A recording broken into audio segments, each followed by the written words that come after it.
Welcome once again to the Labor Law Insider Podcast. This is your host, Tom Godar. I've been practicing law in the labor area north of 40 years. Hard for me to admit that, but all of this began back in May of 2021 when it was the premise of my colleagues and I at Husch Blackwell that elections have consequences. In the meantime, in those past 4 years, the Husch Blackwell family of labor lawyers has doubled. We've got incredible insider experience throughout our offices from coast to coast, and we've invited others from outside of Husch Blackwell to join us upon occasion as well. And so we are really excited to continue our Labor Law Insider podcast, and we promised you that it was a wild ride back in 2021. Well, folks, I just got off another call, read some more information on the internet, looked at a few more articles, and I promise you that we're in for another wild ride in the world of labor law. So buckle up and join us for the Labor Law Insider podcast. It is so good to have you joining us today on the Labor Law Insider. We are really watching what's taking place throughout the world of labor law under the Trump administration, and that's what brings us to our topic today and to our special guest, Adam Dorr. We're going to talk about what's taking place and what's really hitting on the ground. That is, are people in the union movement reacting more than in press releases about the hirings and firings of various individuals who are leaders at the National Labor Relations Board, but are there more or less petitions for elections being filed? How are unions reacting in terms of filing unfair labor practices? And I have the delight of having Adam Dorr join us with some analysis and thought on both of those sides, the sort of public piece and some sort of insider stuff. Adam is one of my colleagues. He works in Husch Blackwell's St. Louis office, has been there for quite a while and is making quite a reputation in the labor circle as he has been identified by best lawyers as one to watch and so forth. So welcome, Adam, and tell us a little bit about what's turning your crank these days. What's giving you some delight in your practice? Thanks, Tom. Pleasure to be here again. Thanks for having me. I'm always curious about how decisions, how policy decisions, how actions impact and will impact labor law. And we all, I think, expected the second Trump administration to return to a more employer-friendly approach from a labor law perspective. But I don't know that many of us anticipated this precise approach of asserting the right to remove an NLRB member before their term expires. And so when that happened in January, I was extremely curious about how that might impact unions and employees' filings, whether for elections or unfair labor practice charges against employers. I was curious whether they would find the lack of a board quorum as an obstacle or some other suggestion that now is not the time for this case for them. So that's what really got me interested in digging into the specifics about what's been happening at a nuts and bolts level since January 28th. Well, that's great. And let's set the table a little bit before we get to those numbers, because probably not surprising to most of us who are watching what's taking place, there's been some reactions by labor union leadership to the decisions of the Trump administration. Very recently, for instance, I saw that Shawn Fain, the president of the United Auto Workers, give a grudging nod to the good sense that at least some of the tariffs have. Not surprising, he's representing American auto workers, and the thought would be that American auto workers, whether they're working for American-owned companies or others, are going to be given a bigger slice of the pie if cars manufactured in other nations might become more expensive.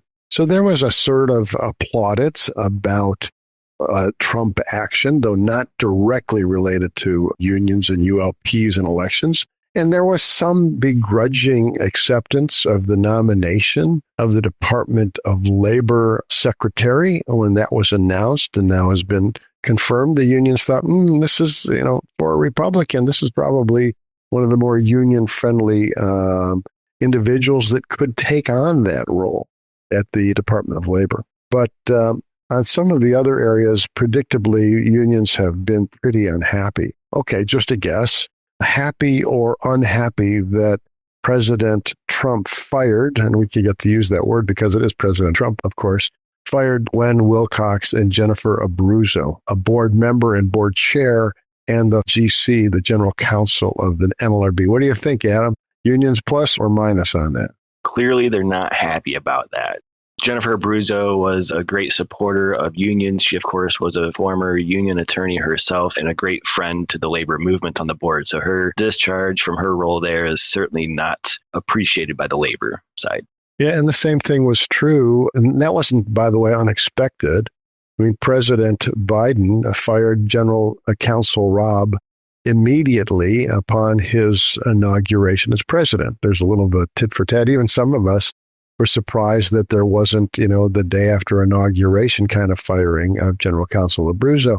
But President Trump went one step further and fired a sitting member of the board who had a term certain appointment when he fired the board chairman. And when Chairman Wilcox was fired, of course, there was a lawsuit that was brought, not unexpected for those of us who watch these things. The federal district court in D.C., I think back on March 6th, after a late January firing, found that the firing was illegal. Of course, it went to the next step, which was the D.C. Circuit Court, which originally said, and I think this was pretty quickly, said, no, we're not going to have Gwen Wilcox return to her role on the board. The same circuit on April 7th said, no, we're going to reinstate her while this appeal is working its way through the system. And only 2 days later, the Supreme Court in a one-page, the U.S. Supreme Court in a one-page decision said, we're going to stay the decision to reinstate board member Wilcox. It doesn't mean that we know what the Supreme Court will do if indeed this comes before them, but that is at least a tell, I suppose, that there's some basis to believe that that firing might be upheld. All of this is taking place in the context where there's now only 2 sitting board members. What does that mean for labor law under the National Labor Relations Act, Adam? Well, at its core, it means the board doesn't have a quorum, and so it doesn't have the authority to exercise its authority. It can't issue decisions. It can't make rulings. There's a question as to whether it can continue to certify election results and other administrative duties that the board carries out. But at a minimum, it's unable to issue any rulings or decisions. Doesn't mean that the National Labor Relations Board action at the regional level is stayed. There are still elections being sought. There are still charges of unfair labor practices being brought. But it is against this background, and that's why I mention it. I mean, the background includes those who are claiming that the president's basically stripping away some of the authority of federal unions is illegal. AFSCME and AFGE and SEIU and others have all joined in lawsuits saying, wait a minute, you're taking away authority that should be granted to unions at the federal level. There's UAW and the Teamsters and others have all criticized some of the nominees and appointments of President Trump for the board or for the nominee now for the general counsel, Crystal Carey, who kind of like Gwen Wilcox and others have worked, in this case, on the management side, generally speaking, in her labor law career. As many times the Biden appointees had worked on the union side in their practice. So quite honestly, I think all of that was fairly predictable, that there's going to be, those on the union side opposing some of the Trump nominations and doing so vigorously.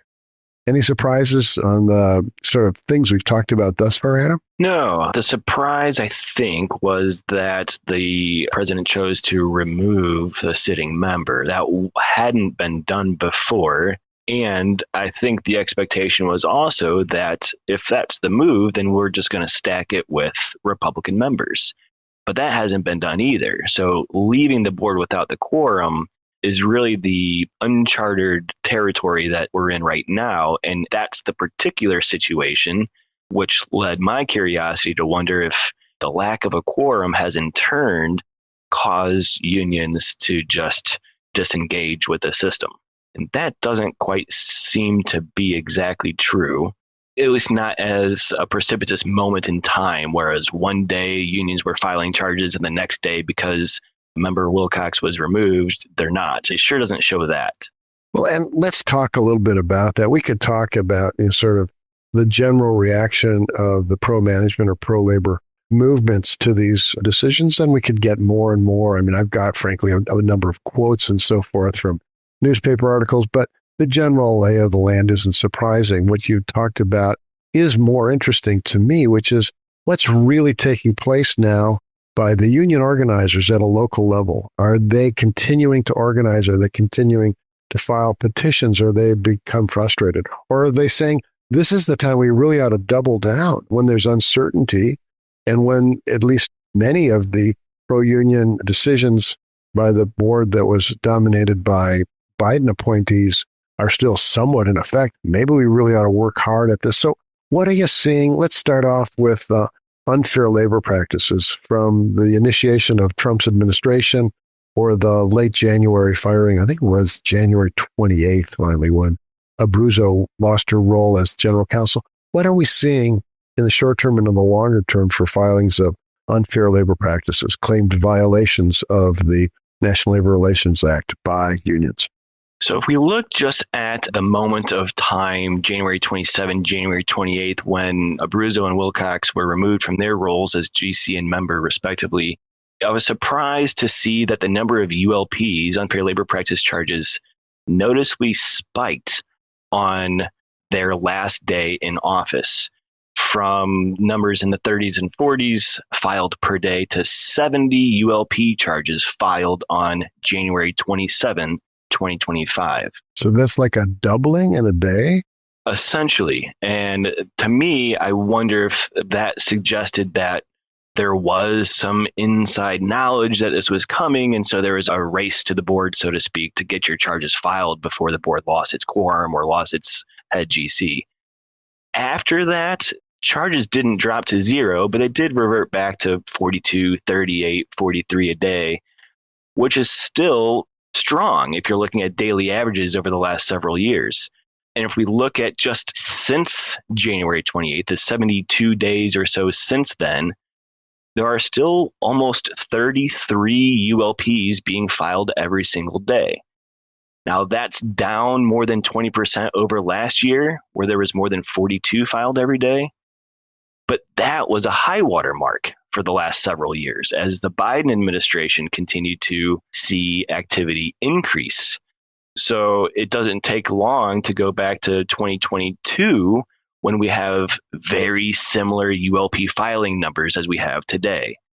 So yes, there's a drop since over a similar time from last year, but not historically. We're still seeing numbers very consistent with numbers across administrations. That's, first of all, you are a curious, wonkish guy. The fact that you went... I like numbers and spreadsheets and stats. That you went back, and I know that you've talked even going back and looking at what was happening under the Obama administration for filings and so forth, and trying to find out what a sense of norms are. Adam, let's pick this up on part 2 of this podcast. I'm fascinated by further analysis of filings of unfair labor practices, and I know that you're also going to share with us some of your findings and analysis of election activity and what's taking place there. So thanks again, Adam, for joining us. Look forward to the next Labor Law Insider podcast with you. And thank you, our listeners, for joining us on part 1 of this analysis of trends from real union activity in the first 100 or so days of the Trump administration.